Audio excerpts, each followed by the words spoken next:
Okay, we're getting more people. Hold on a second.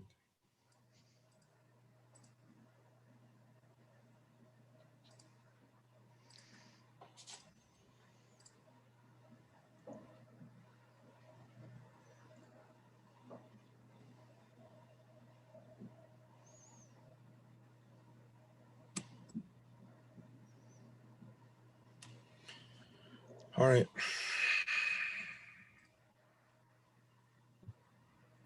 2 more minutes, Chris. Sounds good. All right. And then Jessica. Got it. It's actually recording now, by the way. Great.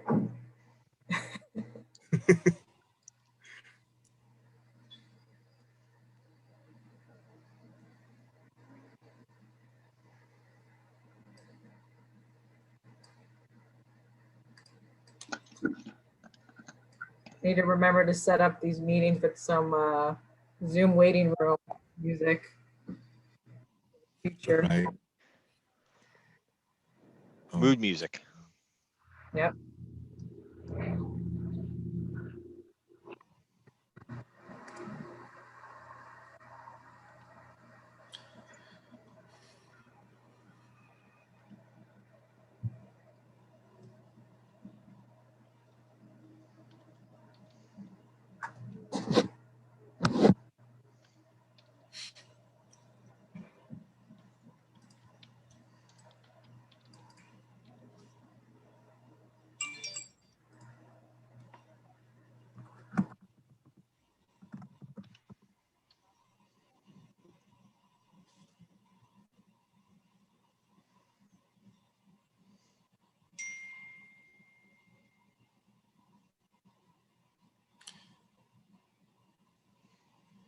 Right. So I think we can get started now. Great. Everyone, thank you so much for being here today. For those of you who do not know me, my name is Jessica Kennedy, and I'm the STEM career coach for the STEM Engagement Center and SEAL. We've put together this presentation alongside the Department of Computer and Information Sciences because this is an incredibly important topic, and our special guest speaker has a very unique perspective on communication skills, and I'm so excited to hear more. I would like to point out that the topic is communication, which also includes nonverbal communication. So, Oh, don't give it away. Don't give it away. Spoiler alert. Everyone plug your ears. So if you're comfortable, I challenge you to turn on those webcams. Your nonverbal feedback, again, spoiler alert, in a virtual meeting is so important to a presenter. So I think we've all adjusted well over the past year, but engaging virtually with the webcam gets a little easier and less awkward the more you do it.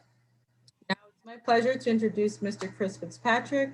Chris joined SPU recently as an advisory board member for SEAL, and we're working closely to get you relevant and the latest information on the job market trends so we can best prepare you for a fruitful career. He has 14 years of experience in staffing and executing top internship programs.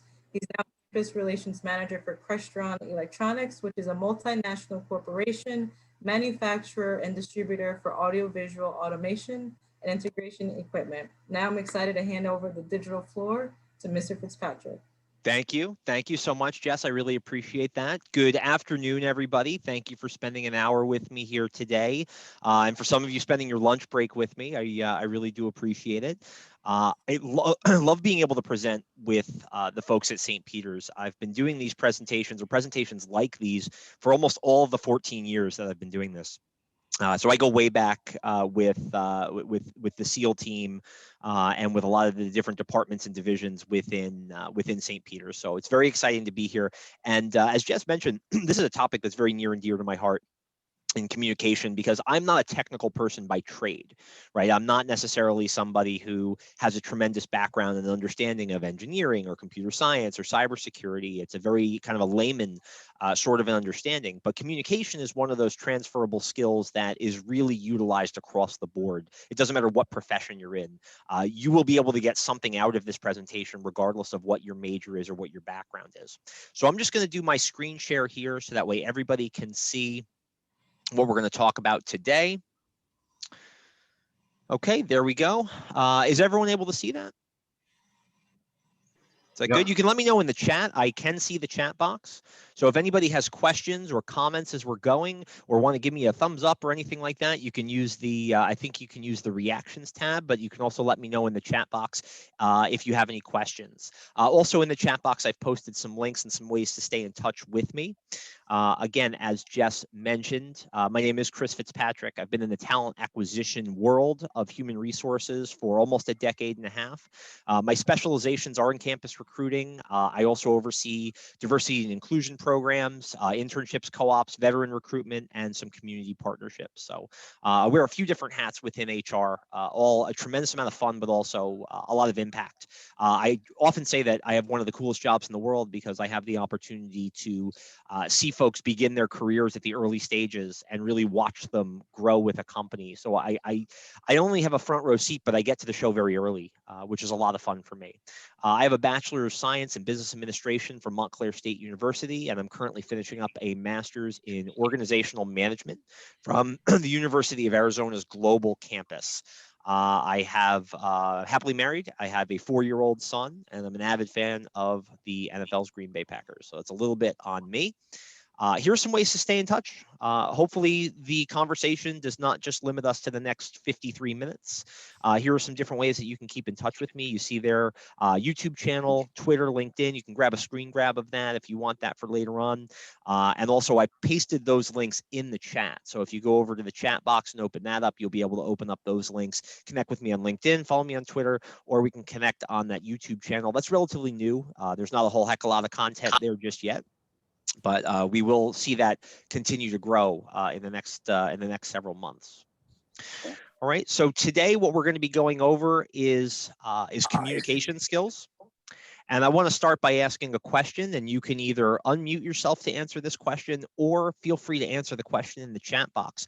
But when I tell you that there are 4 forms of communication, and yes, Jess did spoil one of them, so you've already gotten the free space on the bingo board. What are the 4 forms of communication? And I want to see if, before advancing slides, if we can get all 4, and if you all can name all 4. So you can either say it verbally, or you can put it in the chat box. But let's see if we can get them.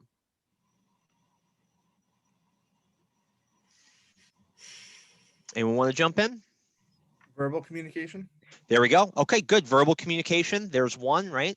Body We'll language. talk body. Okay, so body language is one of the subsets of that nonverbal communication that Jess mentioned, right? But you're absolutely right. You're 100% correct. Body language is a big part of nonverbal, but as you'll see, nonverbal communication is this huge umbrella, and so much falls under nonverbal communication. So it's a really communication. What's Communication. Written communication. Good. Written communication is number 3. Absolutely correct. So we have 3 out of the 4. We have verbal, we have nonverbal, we have written. There's one more hanging out there. Let's see if somebody can identify what that 4th form is. Visual communication. So that's a great guess, visual communication. That's not the one I'm looking for, right? Because visual communication can be through both written and through nonverbal, right? How we see things, that's part of the nonverbal communication. But you're also right in that we're talking about receiving communication. What we see is how we receive some of this communication. So what's the kind of the umbrella to this one? Interpersonal communication. That's another really, really good guess. And all of these forms of communication are interpersonal. I see in the chat, somebody has just said listening, and that is the answer. So the answer to the 4th form of communication is listening skills. And that, to your point, is also part of that visual piece. It's what we see, it's what we hear, it's what we perceive. It's how we receive the communication and how we receive that information, right? So our verbal communication, our nonverbal communication, and our written communication, that focuses on how we communicate outwards. But listening is such a critical aspect of the communication process because it's how we receive that information and how we bring that in. All right. So the 4 forms of communication are verbal, nonverbal, written, and listening. And that's where we are going to focus most of our discussion here today. Okay. Now, as far as what does this matter to all of you, right? Why is this important? Why should you care about these different forms of communication? And the fact is, there's a lot of reasons why anybody should be concerned about them. There is a skills gap in the, I mean, really worldwide. This specifically focuses on polling that was done with US companies. But there is a perception that there is a skills gap in these areas. And a skills gap essentially is any sort of situation in which there is a high demand for a particular skill, but there is a low supply of that skill. So the two visuals that you see here on the screen, on the left, you see the workforce skills gap as a poll that was done by Adecco Staffing in 2013. And what you'll see is that 22% of employers identified a lack of technical skill, right, as being one skills gap. Twice as many identified soft skills as a skills gap. Soft skills are any non-technical skills that can be transferred from job to job, industry to industry. That's anything that is not specific to a particular role or industry. And that's where communication falls. You also see here lack of leadership skills. A lot of employers will put leadership skills under soft skills, right? So you see leadership skills, 14%. Computer skills are very similar to technical skills. But important to note is only 8% of employers said, no, I don't believe there is a skills gap, which means that 92% of employers surveyed says, yes, there are skills we want that we do not feel that we are getting from our employees. And then here you see a poll from LinkedIn. And this is in-demand soft skills based on new hires, right? So based on skills that were presented in job postings. And when somebody was hired into a job, number one was communication skills, right? And then you also see punctuality, number 4, social skills, number 6, interpersonal. Somebody used the term interpersonal communication earlier at number 8. Certainly that relates very quickly. Friendly personality, that's an extension of your communication skills. We'll talk about that in a moment. So you see how often communication appears in this top 10 list of soft skills. Okay. So because a lot of you are STEM students and you're studying a more technical area, right? You're in a little bit more of a technical discipline. This is an article that I pulled. This is a 2005 article called "What Communication Skills Do Employers Want? Silicon Valley Recruiters Respond." And these are a few of the bullet points that appeared within that paper. And I included the citation below, but if you do look, if you use Google Scholar and you look for this title, you'll be able to pull up the article. You should be able to use your school library to find the article itself. But just look at some of those terms that are included in this paper, talking about vocabulary and expression, talking about email, slang, the impression, managing the impression that you leave on others, your presentation skills, the term executive presence. These are all areas that were specifically highlighted in the technical discussion, right, as far as STEM students, and this comes from professionals at Silicon Valley. So I think that that's a very important thing to take a look at. Also, Jeff Weiner, who's the former CEO of LinkedIn, mentioned in a 2018 interview with CNBC, said, somewhat surprisingly, interpersonal skills is where we're seeing the biggest imbalance. Communication is the number one skills gap across those major cities in the United States. And he was talking about just really major employment cities, the cities that are looked at as being destinations for employment. And still, communication is a tremendous area where there's an opportunity to improve. So let's start going through some of the different types of communication, how you can recognize them, be aware of them, and how you can work on them and improve them. So right off the bat, we have verbal communication. This is the one we often think about the most, because when we think about how we communicate, we often start with how we speak and what we say. So verbal communication or oral communication is everything about how you present the words that you speak. It's your interaction, it's your volume, it's your variance in your voice. It's how you command a room or how you command your own voice. And the subtle nuances between saying something very passionately or saying something with a tremendous amount of energy or saying something more reserved, or being able to find a balance between the two. All right. And there's a lot of different areas in which verbal communication is going to be a part of your professional lives. A lot of you right now may be thinking about interviews. Interview is a clinic in verbal communication, because you have two people who are essentially speaking to each other, or multiple people speaking to each other, trying to come to a conclusion on whether a candidate is a right fit for a job and if the job is the right fit for the candidate. Any conversation that you have, including difficult conversations, whether that's with coworkers, whether that is with classmates or with colleagues, being able to probe and ask the right questions to get the information that you need in order to get your job done, being able to show empathy and to relate to others, to be able to accurately demonstrate your emotions and control them in a particular way, and having what's called verbal agility in these different interactions. And what verbal agility says is that you're able to control how you verbally communicate based on your situation and based on who it is that you're communicating with. Right? Because you may be communicating verbally much differently if you're speaking to the CEO of your company than you would be if you're talking to the colleagues that you work shoulder to shoulder with every single day.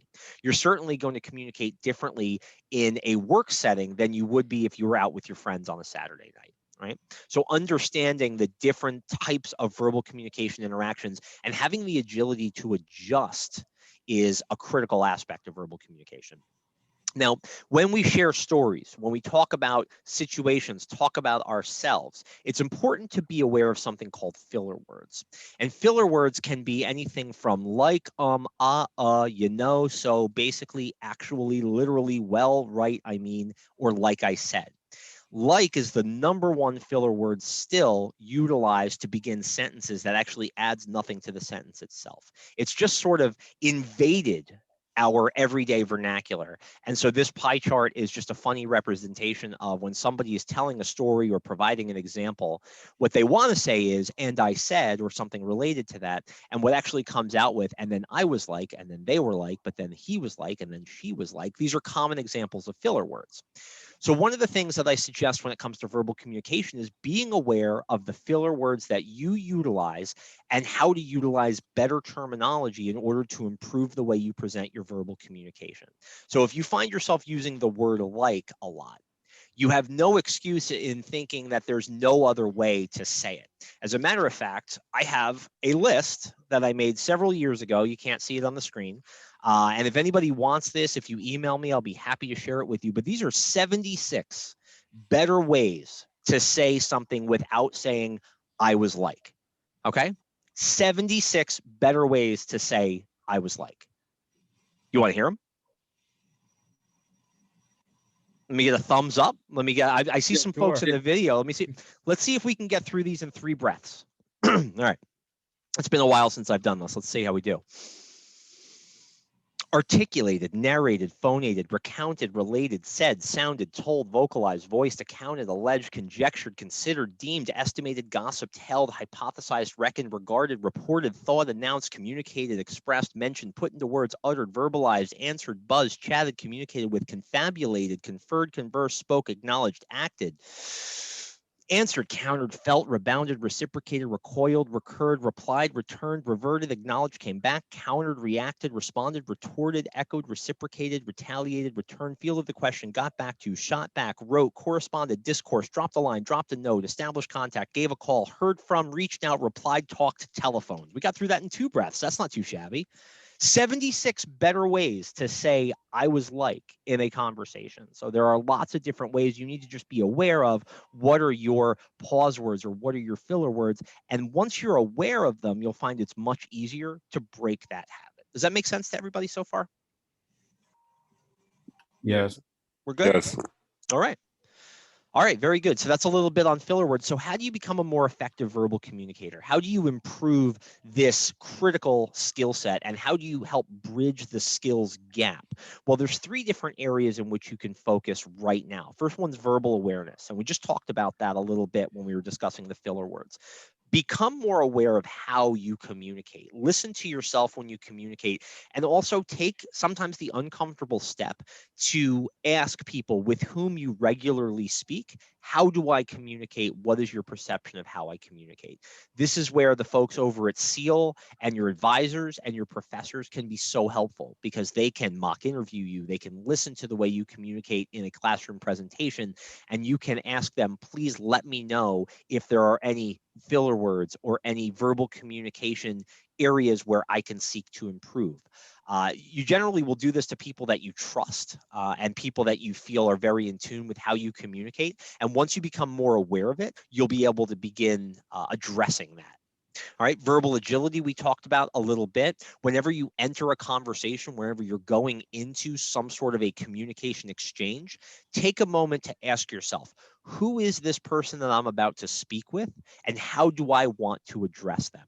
if I were them, how would I expect to be addressed? And be prepared just to adjust ever so slightly in your communication based off of what that relationship is. How well do you know them? Are they a complete stranger? Are they somebody that you're very comfortable with? What is their position? What is their role? How is it that they communicate? Be aware and be prepared to take a look at and to listen to how they communicate. And then from there, emotional intelligence comes into play. And communication and emotional intelligence, you're going to see in this presentation, intersect a lot. There's a lot of different areas in which we'll talk about EI or EQ. Once you have this awareness, then it's time for control. And it's time to say, okay, I am aware of the fact that I do this. So now I'm going to make a greater effort to take ownership of how I communicate. And so verbal control is how we approach that. All right, so we're going to go to our second type of communication. This is nonverbal communication. So this is any sort of way that we express ourselves that don't involve words, right? Either spoken or written words. And as I mentioned, there are so many different things that fall under this umbrella, okay? And it mentions just a couple here, right? We mentioned facial expressions, tone and pitch of the voice, gestures, body language, physical distance. Boy, is physical distance something that maybe we wouldn't have thought about 2 years ago as far as our communication, that, man, we have to be very cognizant of in 2021 when we're thinking about social distancing, how close we are to somebody, how more guarded people are with their personal space and not wanting somebody to communicate too closely. That can be a very difficult adjustment to make. So I want to throw it out there to everybody who is either in the chat boxes or anybody who wants to throw some suggestions out there. What are some other ways that we communicate non-verbally? What do you think are some examples of non-verbal communication that we use on a daily basis? And you can type it in the chat, or you can unmute and you can say, Arthur, I see you, you look like you have something to share. Yes, I was gonna just say through social media like Facebook and Instagram, tools like that. We're going to, Arthur, that's great. We're going to get to that in just a moment. So we're actually going to put social media under the written communication umbrella, right? And we're going to get, but you're absolutely right. And in many ways, sometimes the way that we present written communication has a nonverbal aspect to it. But we're going to talk a lot about social media in the moment when we get to written communication. You're absolutely right. I see that a few in the chat right off the bat, right? We have eye contact. Absolutely correct, right? 100% right. The eye contact that we have. Usually when I do this presentation in person, I mention eye contact and I see everybody in the room lock eyes with me and start staring at me. It's actually a little disconcerting. But the way that we have that sort of soft eye contact, there's a way to do it, right? You can have eye contact that suggests non-verbally to the other person, I am listening to you. I am in tune with what you are saying, but I'm not staring at you so intensely that I'm providing the wrong message. So it's sort of a soft eye contact. I see hand gestures on the list in chat. That is 100% correct. In fact, the picture that we used earlier when we revealed the 4 types of communication had that picture of those 2 women speaking to each other, and both of them were using what appeared to be very clear but also relatively intense hand gesturing. And some people speak with their hands more than others. So this is another piece where awareness comes into play. Is your hand gesturing taking away from what it is that you're trying to say? Email, we're going to get to in a moment. We also put that under written communication. And your attitude, how you present yourself, 100% accurate, right? How it is that you present yourself in that communication, right? So here we are. Here are 12 representations of nonverbal communication, right? So starting from the top left, we'll go to the right, and then we'll go down left to right. You see eye contact here. Then you have attire. Don't think that what you wear, even when you're remote, even if you're using technology, and I'm not saying that everyone has to go into every Zoom meeting or every Teams meeting wearing a suit or wearing a full professional attire, but you also need to be cognizant of what you are wearing and how it communicates to others, especially if you're going to be using the video chat. And there's also a lot to be said with the fact that we generally tend to feel better when we are wearing slightly more professional attire. So even if you're not using your video, or even if you're not having meetings that day, sometimes just putting on something that's a little bit neater can make you feel more empowered and can make you feel more confident. And that can differ from person to person. Smile, and I think picture number 3 is a really great representation of what we give off when we smile versus if we scowl or if we frown. Posture is number 4, right? How it is that we present ourselves with our body language. If we're slouching, right? Or if we're standing up straight or sitting up straight and presenting ourselves with strong posture. There we see hand gestures at number 5. The handshake is kind of a hot topic right now because there's a big question surrounding, are we even shaking hands and when will it be okay to again? And so handshake, I want to just put out there with a bit of a grain of salt. And in this case, it's any sort of gesture of greeting that we can utilize that's appropriate for that time. So if you or if somebody you're communicating with is uncomfortable with a handshake, or maybe there's a cultural difference that you have with somebody where shaking hands is not something that they are particularly comfortable with or that you are comfortable with, bear in mind that is all okay. And this is where that agility comes into place, right? Agility is not just a verbal technique or skill, it's also a nonverbal skill. So being able to notice that somebody does not want to shake hands, somebody is a little bit more reserved with that, and then being able to provide them with some sort of a positive. And again, this is where your smile and your eye contact come into play. Maybe it's a simple head nod, something very soft like that, that says, I'm greeting you and I'm happy to see you. I'm excited to have an interaction with you. Number 7 there is intensity, right? Our facial expression, our body language can say a lot about how intense we are, how excited we are. Are we a little bit calmer? Are we more receptive? Or are we in a much more aggressive place? And being empathetic and aware of how others might react to that level of intensity. Number 8 is representation of hygiene. And that doesn't just mean hand washing in times of COVID. That also is just overall your hygiene, how well kept you are. Whether it's brushing your teeth before a discussion or an interview. And I've had those kind of tough stories with that before. It's just being aware of your overall hygiene as part of your presentation. So I see a couple people have some really good answers also in the chat here. Face gestures, nods, absolutely 100% accurate. That's a great example. And when we get to listening, we'll talk a lot about that as well, because that applies both to nonverbal communication and the listening communication. And I also see the approval, disapproval nods and smile. And yeah, that's absolutely true. And then the bottom row here, we'll see body language. We see body language represented right here. And you see that the body language here, somebody with their arms folded, tends to be more closed off, tends to be more confrontational. And that can put the other person with whom they're communicating a little bit on the defensive.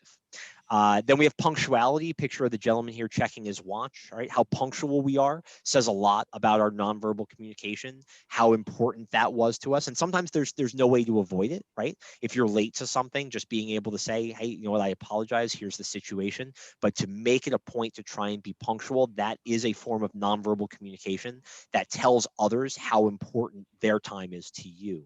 Courtesy down here, you see just, again, simple courtesy in an interaction. How courteous you are is a lot about your nonverbal communication. And then your attentiveness. Yawning in the middle of a meeting can be indicative of not paying attention, or can demonstrate boredom, even if the issue is that you're just very tired. So being aware of that, of what that gives off. All right, so here's a few examples of nonverbal communication. It's not even an exhaustive list. We'll get into listening a little bit, and I specifically mention here the term active listening, because I don't just want to say listening and think that it encompasses everything. Active listening and listening are actually different things. Active listening requires a great deal more commitment on your part. You actually have to work harder at active listening than listening, and certainly a lot more effort to hearing. And you see there it says active listening is greater than listening, which is greater than hearing. Hearing is when you know somebody is speaking to you, you can hear it with your ears, you know that they're talking, you're capturing little bits and pieces, but you're really not engaged in that communication. Or worse, and this is a faux pas of listening communication that I think we all do at some time. I certainly have been guilty of this, right? There is this tendency in a communication, especially if it's a topic that you are familiar with, or if it's something that you are emotionally charged by, that instead of actively listening to the other person or to other people, you're waiting for your turn to speak in the conversation. And that is not active listening. That is either hearing or listening, but again, listening for your opportunity to either jump in, respond, or interrupt. Active listening is a much different skill set. So let's talk a little bit about this. And again, you can put it in the chat box, or if you're comfortable unmuting, what are some of the skills? What are some of the techniques in active listening? What do you need to do in order to demonstrate an active listening skill? This is a tricky one. Be able to summarize what you just heard? That's a fantastic answer, and that's 100% accurate. Yes, very well done. Being able to summarize what the other person says. And sometimes at the end of a conversation, being able to say to the other person or other people, let me make sure that I understand you. This is what you're saying. This is what you want. This is what your goal is. This is what you'd like me to do. Did I miss anything? Is that a complete list? Is that pretty much summarize it? And that person will be able to either say, yes, you got it, obviously you're listening to me, or they'll say, there was something else that I think you missed. I'm going to reiterate it, but I appreciate the fact that it's important enough for you to want me to repeat this. Right? So absolutely. Listening to understand what the person says. So concentrating, focusing on, that's a really good, focusing on the other person. And sometimes that means trying to communicate in a place or a location or at a time where there are fewer distractions. That's a challenge, right? We communicate differently if we're on a subway, or if we're in a busy retail location, or if we're in a restaurant, than we would if we were sitting in a quiet office with just the two of us face to face, right? Those are two completely different atmospheres. Atmospherics plays a role in our listening skills and our communication.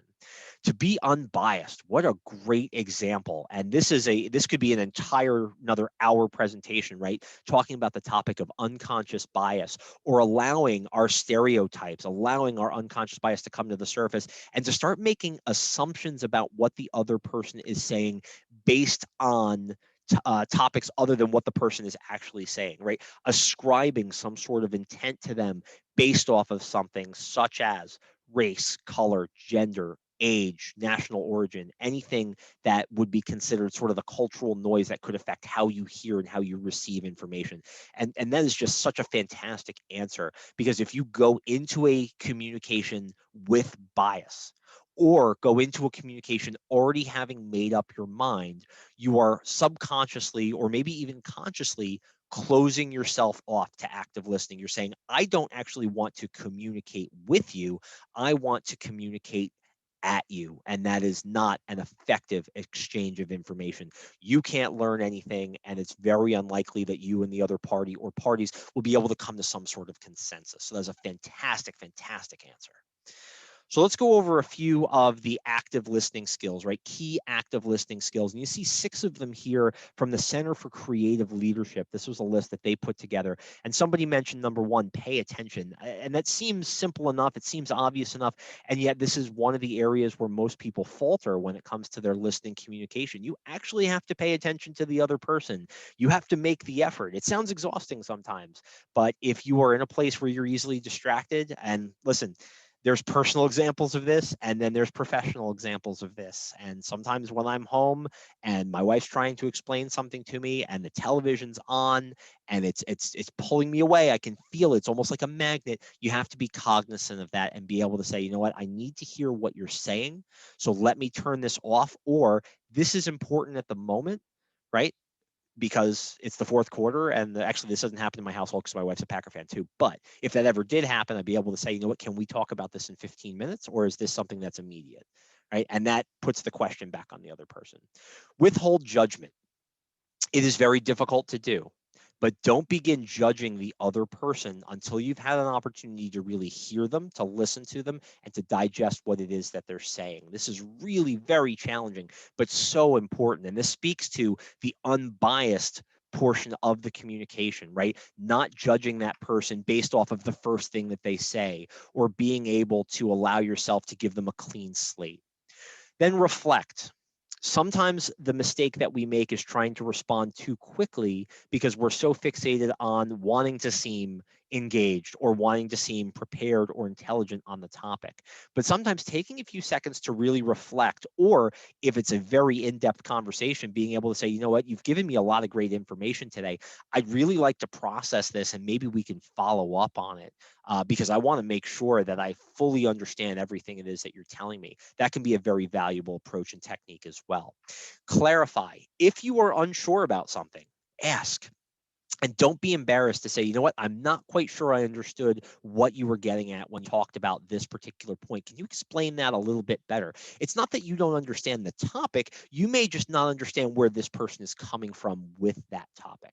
One of the best bosses I've worked with in the past always used to say in an exchange or a discussion, he would stop every few sentences and say, does that make sense?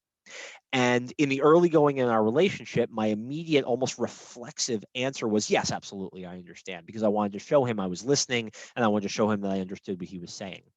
But then if I didn't understand something, I would find myself reflecting on the communication and really starting to wonder, gosh, I think I missed something.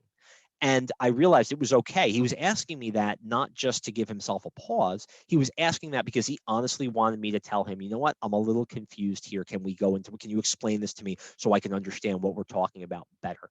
And that is okay. All right. Summarize. Somebody mentioned that. We talked a little bit about that. So being able to say, again, let me see if I understand everything that is that you've told me, and let me make sure that I know what our next steps are. And if I miss anything, please tell me. And then share, right? Share your thoughts on it. Ask the speaker to share their thoughts, right? So again, continue to put the onus on them to be able to continue completing their thoughts and to make sure that they're being completely authentic and fully transparent with you. So ask for input. Don't just offer your own thoughts, but have a sharing discussion and have an exchange. Does this make sense? Do we have any questions on listening skills? I know we went over quite a bit there. If anybody has any questions they want to pop into the chat, or anybody wants to ask anything on this topic before we move on to written communication? Yes, I have a question. Yes, sir. I have a question, Mr. Fitzpatrick.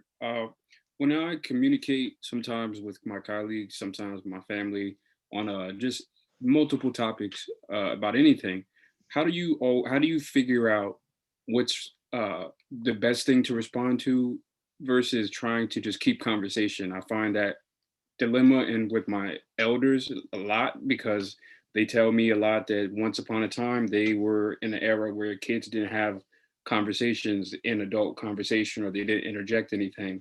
But with everything, being more modern technology, there's so much that I do want to interject sometimes to kind of give them a better perspective without coming across disrespectful or as a know-it-all. But truly, it's just the means to try to compromise what I know or communicate what I know a little bit better than they might.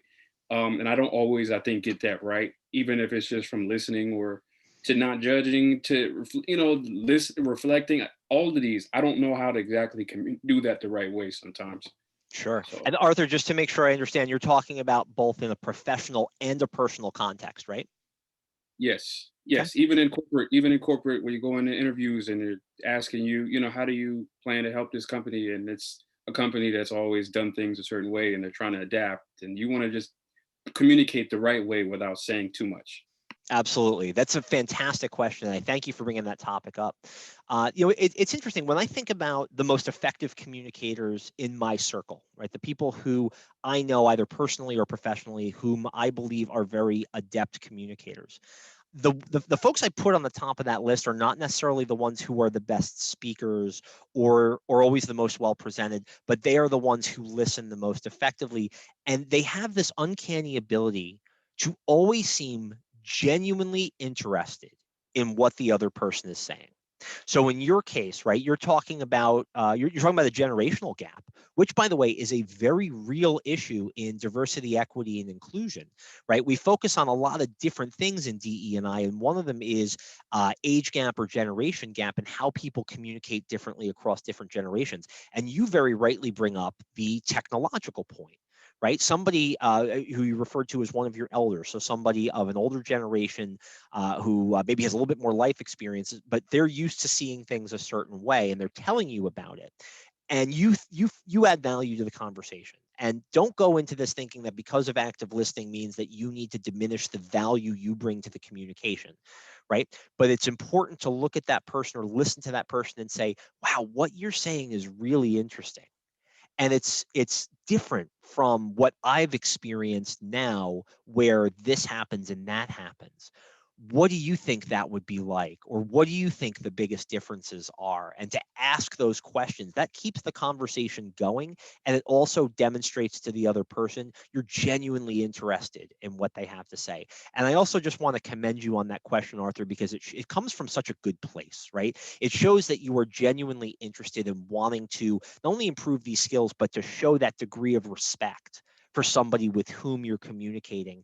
And I wish a lot more people came to a communication with that in mind. And incidentally, this is something that's tripped me up before, right?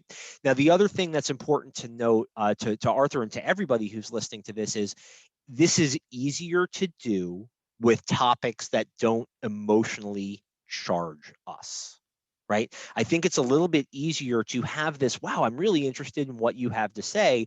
Tell me more about that perspective when you're talking about something that doesn't get your blood pressure going or doesn't cause you to have these sort of nonverbal reactions where you tense up and you do some of the things that we talked about where you start to lose eye contact every time so in some cases when we get into political conversations, right? We've seen this certainly in the last couple years, and just how many flashpoints there are where communication doesn't just break down, it almost becomes weaponized. And so being aware of what charges you emotionally and then being able to control that is another aspect of listening skills. Even if it's a topic that you're very passionate about, still being willing to listen to other people. That's also how you continue to educate yourself. So that's a great question, Arthur. Thank you so much for asking it. And again, we could probably have an entire another hour just on this facet of emotional intelligence, that self kind of control, that communication control. All right. So excellent. I want to go over to written communication. This is the last of our 4. So written communication is any form of communication that becomes essentially a physical being, right? Because it enters into a tangible form. And this includes both your traditional written text as well as electronic text, which is why for those of you who mentioned earlier about social media and emails and things like that, that's why this falls under written communication as opposed to verbal or nonverbal. And you see some examples of written communication there, right? You see slightly more antiquated, but you see memos, letters, and cards. And I still love receiving letters and cards. So sometimes it's not even what the letter or the card says.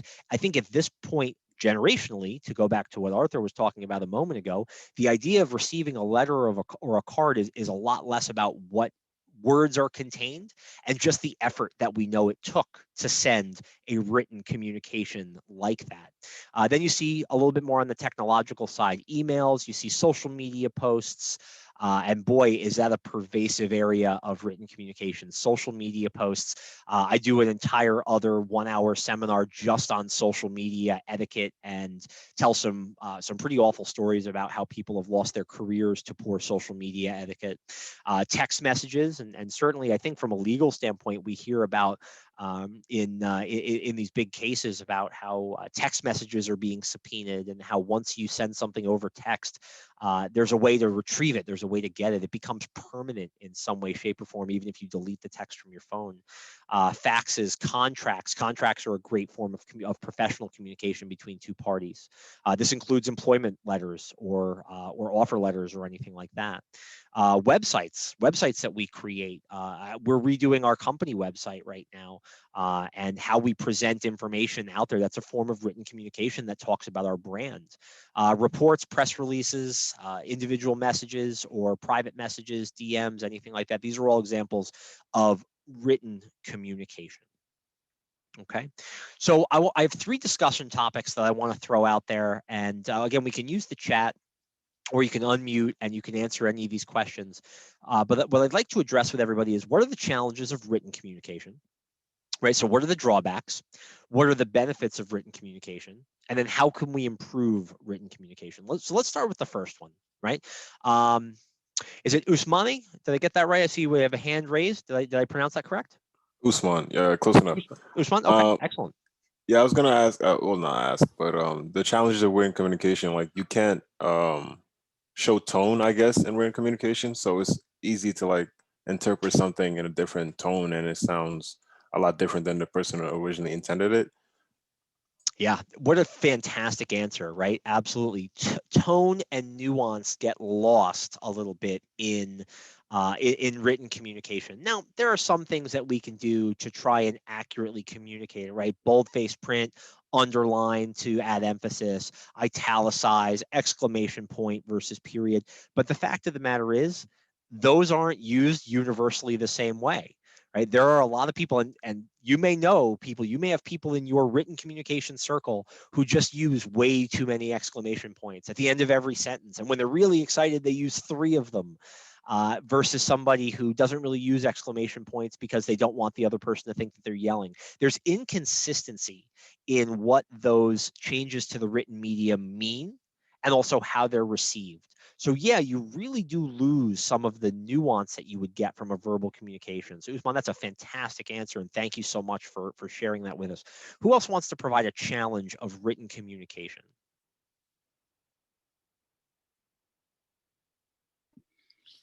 I think just understanding the language of the person writing, for the most part, from like maybe different style, I guess, or just yeah, like being understanding the dialect, being however they speak. Language barriers and dialect barriers are real in verbal, nonverbal, listening, and written communication. There are challenges, there are hurdles in communicating with another person, any other person, who has a difference in any of these different areas. Again, it doesn't mean that there's a right or a wrong way necessarily. It just means that both parties need to be cognizant of that. So, yes, Arthur, 100% right. Jay, I saw you put the hand up as well. So I want to see what you'd like to add. You don't know when you're writing something to somebody, you don't know the mood they're in when they receive it, and that can affect how you communicate to them. Yep, absolutely. Remember back to when we talked about nonverbal communication. What we think about a lot is how we present ourselves nonverbally, right? Smile, posture, as opposed to being really kind of closed off, right? Things like that. But the other thing about nonverbal communication, and this speaks to listening, is I'm looking at how you're presenting yourself to me nonverbally, and I'm trying to empathize. I'm trying to react to that. If you're very closed off, if you're very intense, maybe I can present my communication in such a way that softens that a little bit and maybe makes you more receptive to what I have to say. We have that benefit when we are having some communication in person, and even over a medium like Zoom or Teams, or anything visual like this, when we can at least see each other from the shoulders up. When we're sending a written communication, we really don't know what headspace the receiver is, right? So that's a quarterback throwing a ball without knowing whether or not the receiver is open and just trusting that they ran the route that they were expected to run. And that can be a disaster, right? A couple other challenges with written communication is you also don't necessarily receive the immediate feedback that you would get in an in-person communication, right? Either hearing what the person has to say in return or seeing how they're reacting non-verbally, right? How many times have you sent an email? It's a rhetorical question, but think about how many times you've sent an email that you felt was very important and actually had you anxious and kind of on the edge of your seat, and you're just staring at your inbox waiting for that person to respond to you. I wonder if they're going to get back to me. I wonder if they're angry. I wonder if it's not that important to them. And it just turns out that maybe they're out to lunch or they're in a meeting or something like that. But it can be very difficult not to get that immediate feedback. So being aware of that can be a challenge. What are the benefits to written communication? How has written communication really benefited us in modern, and I specifically want to use kind of the modern generation? How has written communication evolved, and what has it improved for us?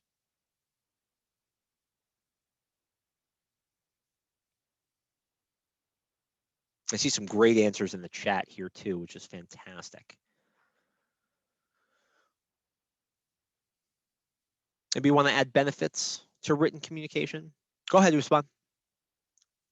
Like one of the benefits of written communication is like you can like rethink your thoughts, so you don't have to like when you're speaking, you're kind of just like speaking like almost in real time. So it's easy to like say something in a way that you didn't intend on saying it. But if you're writing it, you can like review it and like make sure you mean exactly what you say and choose the words and all that stuff.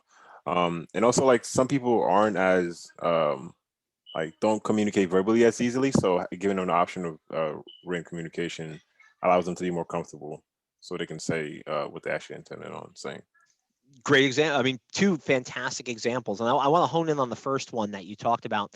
Is that written communication can be less impulsive. It is able to be less impulsive. That doesn't mean that people don't communicate in writing through impulse. I think we see it on social media, right? And that was always the big thing with Herm Edwards, the old coach of the Jets. He's out in Arizona now, and he says don't press send. It was always his big thing is if you write that angry email, that angry tweet, that Facebook post, before you press send and put it out there in that sort of permanent world, take a step back, step away, consider, is this what I want to say? Is this how I want to say it? And reread it. You could even have somebody else take a look at it if you have a little bit of time. You have the ability to sort of mold and shape a written communication, I think, a little bit better than you would if you were communicating verbally and it was a little bit more of a time crunch where the response was expected immediately. So that's absolutely a great example. Albert mentions in the chat proof. Written communication, this can be good and bad. Is one of the challenges is now there's a permanent version of what it is that you wanted to say. So if we misspeak verbally, we can apologize to the other person and say, gosh, you know what, that's not how I meant that. And that came out wrong. And I apologize for that. And you and the other person can work past that. But if you write something, type something, or send something that is only intended for one other person, and that's not what you wanted to convey, especially on social media, but other people get a hold of it, now all of a sudden it's affecting a variety of different people because there's proof out there. On the other hand, if you're dealing with a very complex issue or question, sometimes having proof to refer back to is a benefit. It says, you know, I know we got into a confusing space, but I looked back at some of those emails and here's what we were talking about. I think the key is not to use written proof communication as a gotcha tool, right? Because that's not communicating for the sake of trying to reach a positive end. That's just trying to win at something that there really is no winning at. So be mindful of how you utilize that proof as well. And then how can we improve written communication? And in this case, the things I always like to talk about is practice, right? And this goes back to Arthur's question from earlier about, you know, how do I communicate better, you know, personally and professionally with people that there is a significant difference on when I feel like I have something to say. And the fact of the matter is, I'm here to tell you all, you're probably going to make mistakes. You probably already have. I know I have. And that those mistakes are part of communication. And the more self-aware you become and the more cognizant, and also the more that you want to improve that, that will help you improve it. That will make you more aware of the moment and you will get better at it. If you see that you tend to be more of a casual communicator, right? Or we talk a lot about text speak, and you tend to communicate a lot on text and on email in very sort of slang or colloquial ways. Be aware of that and maybe start to try and transition some of the communication to a more professional side. I don't communicate with my friends the same way I communicate with coworkers or supervisors. That's not the way our relationship is.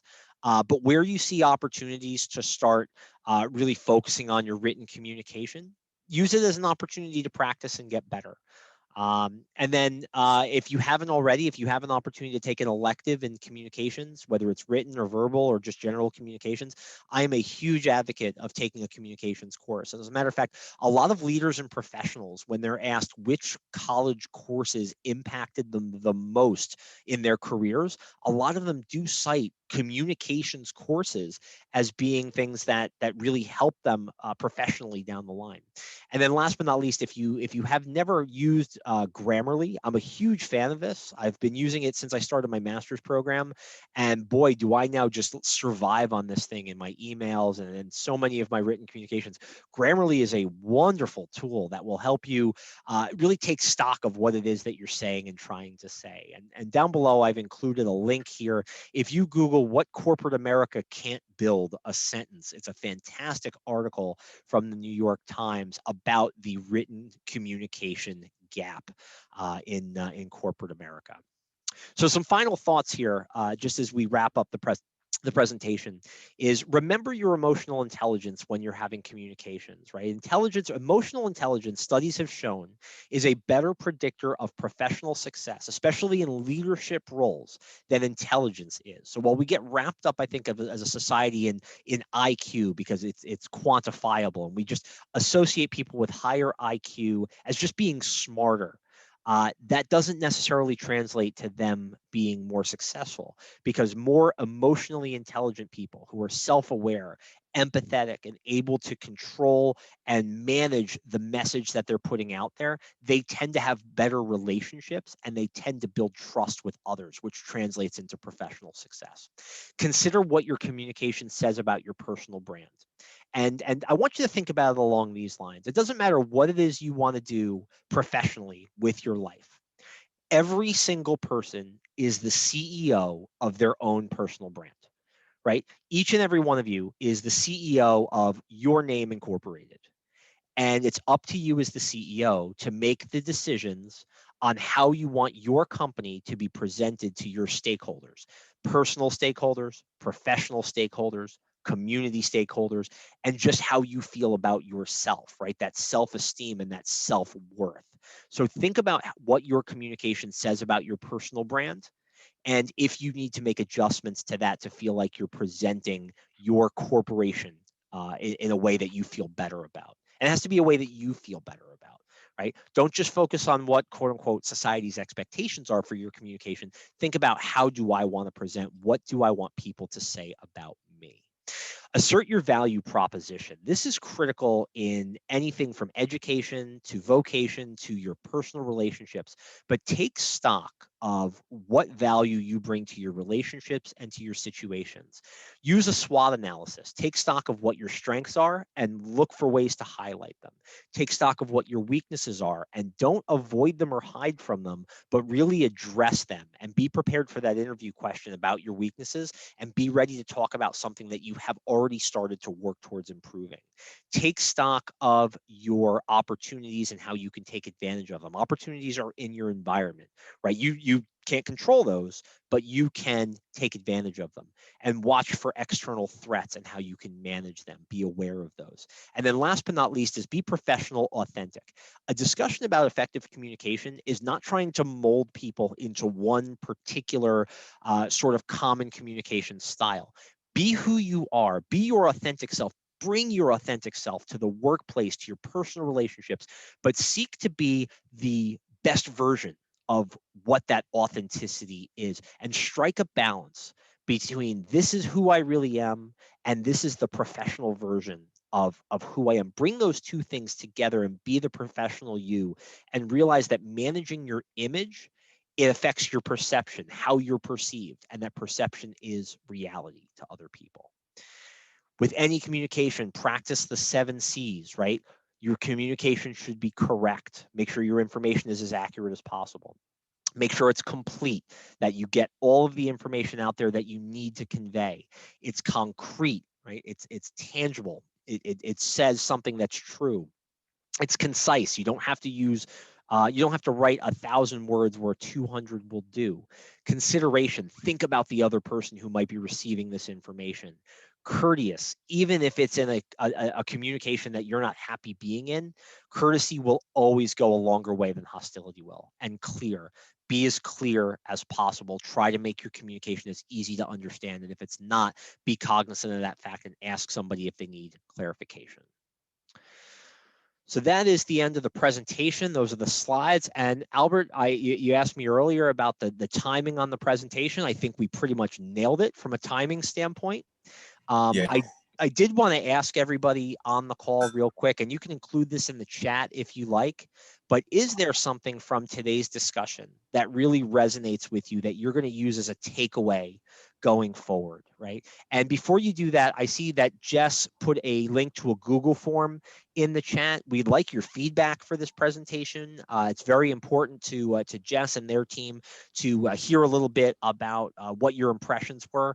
So please make sure you click and save that link. But I'd love to hear from everybody a little bit on what your takeaways are, what you learned from this presentation that you intend to use going forward. And then, of course, I just put those links back in the chat box one more time if anyone wants to stay connected with me. You know what? Let me stop sharing my screen here, and let's bring us all back in. All right. So does anybody have something that they would like to share insofar as what their takeaways were, what they learned from this presentation that they found particularly valuable? I want to say everything was valuable. Awesome job as usual, Chris. Thank you so much. That's my pleasure. Thank you for continuing to have me back. I found like how you mentioned that like the handshaking thing was like how we took it for granted before, I guess, because that was just like a expected thing, I guess. And now we have to like adjust to that. So communicating without like having that sort of contact, I guess. Usman, that's a great example, and I tell these stories when I do this presentation live because there's a visual aspect of it. But I want to share this quick story. I know some of you have a 1 o'clock class, so I'm not offended if you have to drop off. I completely understand. But if you have a few minutes for some of these stories and some of this feedback, I had an interview some time ago. I want to say it was probably about 11 or 12. Actually, let me go back to college. I was in student government when I was at Montclair. And with student government, we worked with a lot of the multicultural clubs and organizations on campus, right? And one of the most active organizations that I worked with at the time was the Muslim Student Association. And this young lady had just been promoted or just been elected to the president of that organization. So she and I scheduled some time to meet to go over her organization's budget and to talk about what their plans were for the upcoming school year and how the student government might be able to help. And I was very excited for this meeting. She walks up to the door. I walk to the door of my office and I say, "Oh, it's so great to meet you. Congratulations." And I extend my hand and she kind of recoils a little bit. She steps back, puts her hands up like this and says, "Sorry, I can't shake your hand. I can only, because of my cultural, my religious beliefs, I can only shake your hand. I can only shake the hand of my husband." And frankly, I was not ready to make that commitment to her on that day. This was our first meeting. So I said, "All right, I apologize." And she didn't make me feel bad about it at all. She said, "No, I completely understand." And now I knew. Right. And what I talked about earlier, that sometimes some of this is trial and error. You have to make some mistakes along the way.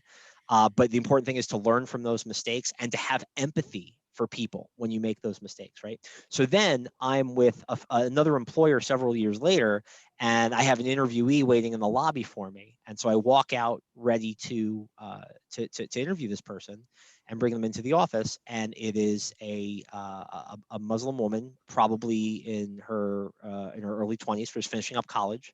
And immediately I think back to that situation I was at when I was in student government at Montclair. And this was probably 6 or 7 years apart. And immediately popped into my head, don't shake her hand because you don't want to offend her. You remember this. You were trained for this. And so I put my hands behind my back and I say, "Hi, I'm Chris Fitzpatrick. I'm here to interview you." She stands up, walks up to me, and she does this. She's, "Hi," and she gives me her name. I'm like, "Oh no, what do I do now?" It's like, if I shake her hand, are we married? I don't know what to expect here. So I shake her hand, and we proceed to have a very pleasant interview. She ends up getting hired. And about 2 or 3 months after she starts, we're at a new hire lunch that we used to do, and I say, I have to confess something to you. I was really thrown off the first time I met you, and I told her the story from college, and she said, "Yeah, there's different levels of orthodoxy, like there are in many cultures and many religions, and I don't hold to the handshake rule. My family doesn't do that." I said, "Okay." I just but she did say, "I noticed that you were a little hesitant to shake my hand, and obviously you knew something about that." And what this all came down to is, even though it was awkward, I think, in both situations because I didn't have the right answer both times, it was an opportunity to demonstrate empathy and to show the other person with whom I was communicating, I may have this wrong, but I really care about how you feel about it. And I think that is a huge piece of communication, is genuine empathy and caring for the other person in the exchange and trying to communicate in such a way that conveys that. Any other questions, thoughts as we wrap up? Usman, thank you, and great question. And the questions and the participation has been fantastic, and I thank every single one of you for that. Makes it much easier on me. Yes, real quick, I wanted to say that the beginning point that you mentioned about fillers, I thought that was a really good point that you brought up because it resonates a lot with me. as a person, it's hard sometimes to switch over, in professional settings to not say like so much because you get used to talking to colleagues and everything and using like all the time. But I really appreciate the fact that you went through that list because it does help with replacing the word like with words such as that. So yeah. Thank you. And I'm so happy that that's your takeaway. I think there's a lot of value in that. And I also want to mention that doesn't mean that as you are becoming more self-aware as a communicator, that if you hear yourself using a filler word, that you need to be angry at yourself or think that you failed as a communicator. That could not be further from the truth. The idea behind this exercise is to just be more cognizant of what it is that you're putting out there and what it is that you're presenting. And if that's a habit you want to break, the first way to break a habit is to become aware of it. Somebody had asked in the chat at one point, how do I break that? How do I stop using those words? And so I keep bringing up self-awareness. I think that's part of it. If you really want to go next step, right, in a drill that might help you, what I have seen work before is you have somebody mock interview you, right? Somebody from the Career Center, an advisor, somebody who can do a mock interview with you, but you take one of those little bells, a hotel bell, I need service, and you ring the little bell. Every time you use one of your filler words, you have the other person ding the bell. And it creates this, I think, almost borderline Pavlovian sort of reaction where your goal is to not hear the bell, and you have to get better at interviewing and conveying your point without getting the bell rung. And I've seen that works as a drill as well. Not everybody's ready for that one. That can be very, if you're very self-conscious, that can be challenging, but it's also a great way to break a habit. Yeah, that's a big one. I think mine's I think mine's AH. And I say I think because when I listen to myself on presentations, I'll catch myself from time to time doing it. The other thing I want to mention, Usman and everybody else, is that filler words, quote unquote, are not just verbal. Fillers, or those things that we do without even knowing we do it, can also be nonverbal. And I will sometimes demonstrate this in person, but the bane of my existence in an interview or in a meeting is the clicky pen, because you get the people who, and it's hard to convey this over my headset, but they don't even realize they're doing it. It's almost a nervous tick, or it's just something that they're doing to fidget, but they're clicking their clicky pen. Take stock of if that's you, right? Instead of just hand gestures, if you are somebody who likes to hold on to something, right? If you're presenting and you like to hold on to something because that's actually a presentation technique. If you tend to click your pen, then if you're going into a presentation or an interview, make sure your pen has no clicker on it. Be aware of that so that way you don't fall into that trap. I have a question. Hey, Jay. And you just kind of touched on it. How do you know if you use a filler? Because I've seen people that they use fillers and they don't even realize it. It is such a subconscious thing that we do. It is absolutely correct. So I'll share a story with you. I was interviewing a gentleman some years ago for a management position. And it was myself, a regional manager, and an area manager. We're all interviewing this gentleman. This guy was a fantastic performer. I mean, from a metric standpoint, he was just an ace. And he came in as one of the front runners.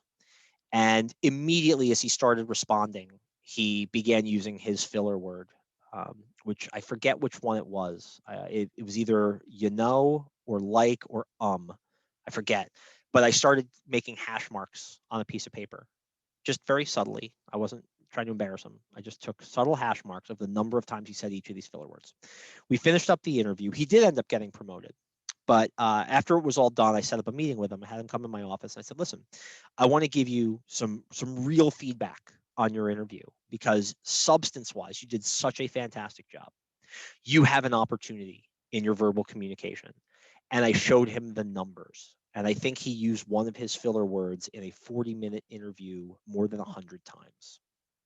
Had no idea he had done it. It was just part of the way he communicated. So from then on, when we interacted, when he presented, if I was in the room while he was presenting, I would mention to him, I'm going to be listening. Be your authentic self, but let's become more cognizant of the use of these words. And he started becoming a more adept communicator. He started becoming better at it. And one of the reasons I think that we use filler words so much is because we are uncomfortable with those little bites of silence. And I think that one of the things that we can all do to become better communicators and to use fewer filler words is to allow ourselves to be comfortable with 2 to 3 seconds of silence between thoughts and between sentences. Right? If I'm speaking for an hour, the last thing in the world I want to be doing is speaking every single second of those 60 minutes. So taking a moment to take a breath, recenter yourself, move in some way. It also gives you a chance to gather your next thought. So that way you don't feel compelled to fill it with like, actually, literally. See if we have any other questions. I know we're 10 minutes over. A few people have had to drop off and go to class, which of course I expect from the studious academics of St. Peter's University. They're all very good students. I appreciate that. If anyone else has any other questions, let me know. Again, I encourage you to connect with me on LinkedIn, Twitter, or YouTube. I put those links in the chat one more time. If you have any other questions that you want to follow up with me on, happy to try and address anything I can. But I encourage you to use this information in your job search, in your classroom interactions, in your professional interactions. And an important thing to note is that these are not just interviewing skills, although I think we can use all of these in the interviews. Once you get into the job, once the interview gets you the job, now you have the very daunting task of proving the interviewer right for hiring you. And that communication becomes more important, not less important. So that's what I wanted to share. Albert, Jess, anything to wrap us up with? I want to say thank you so much for coming on today. This is such an important topic, and even myself as a career coach, a professional, I definitely need these reminders and to be more cognizant of my own filler words when I'm doing presentations. So thank you so much, and hopefully some students will reach out to me so that we could do those mock interviews. See, there you go. Absolutely. Yeah. Take advantage of that. All right. Well, thank you, Chris. And thank you. That's the end of our meeting today. So if there's no other questions, we can actually end this meeting. No? Well, thank you guys for coming, and thank you, Chris, for an excellent presentation.